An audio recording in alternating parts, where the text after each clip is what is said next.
گفتوگۆکانی نێوان وەفدی حکومەت هێرێم و لێپرسراوان عێراق لە پێناو گەیشتن با ڕێکەوتن لەسەر پشکی هەرێم لە بودجەی گشتی ساڵی 2021 عێراق بەردەوامیانەیە و جێگری دووەمی سەرۆکی ئەنجومەنی نوێنەرانیش دەڵێت گفتوگۆکان بەرەو پێشچوونیان بەدەستێناوە و لەوانەیە بەم نزیکانە ڕێکەوتن ڕابگەندرێت. لە ڕۆژی چوارشەمەی ڕابردووەوە وەفدی حکومەتی هەرێمی کوردستان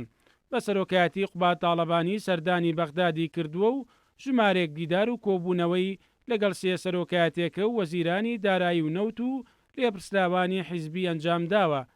لا دوایین کۆبوونەوەشدا وەفدی حکومەتی هەرێم بە سەرۆکایەتی قوبات تاڵەبانی جێگری سەرۆکی حکومەتی هەرێمی کوردستان لەگەڵ نووری مالکی سەرۆکی هاوپەیمانی دەوڵەتی یاسا کۆبووەوە و جەختیان کردەوە لەسەر پێویستی چارەسەرکردنی کێشەکانی هەرێم و بەغداد. نووسینگەی سەرۆکی هاوپەیمانی دەوڵەتی یاسا بڵاوی کردەوە لە کۆبوونەوەکەدا نووری مالکی پاڵپشتی خۆی بۆ گەلی کورد و پات کردووەتەوە لەسەر بنەمای یاسا و دەستور و بەبێ سەپاندنی ڕای هیچ لایەنێک داواشی لالایەنە سیاسیەکان کردووە هەوڵەکانیان چڕ بکەنەوە بۆ ڕێکەوتن لەسەر یاسای دابەشکردنی سامانە سروشتەکان لە ئەنجومەنی نوێنەرانی عێراق. هەروەها بەشیر حەداد جێگری دووەمی سەرۆکی ئەنجومەنی نوێنەران سەبارەت بە دانوستانەکانی هەرێم و بەغداد ڕایگەیاندووە دیدار و کۆبوونەوەکان بۆ چارەسەرکردنی کێشاڵپەسێدراوەکان و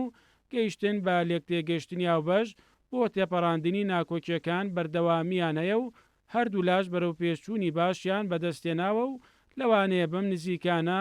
ڕێکەوتن ڕابگەندرێت. بە وتەی حەداد هەرێم ئامادەی تەواوی دەربڕیوە پابەندیە دەستوریەکان بۆ حکومەتی ناوەند جێبەجێ بکات لە بەرامبەردا دەبێت حکومەتی ناوەند پابەند بێت بە سەرجەم پابەندیە دەستوری و یاسایەکان لە بەرامبەر هەرێمی کوردستان. بەپێی زانیاریەکانیش بەشێک لە لایەنەکانی عێراق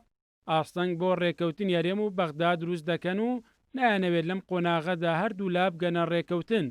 بۆ چارەسەرکردنی کێشەکان.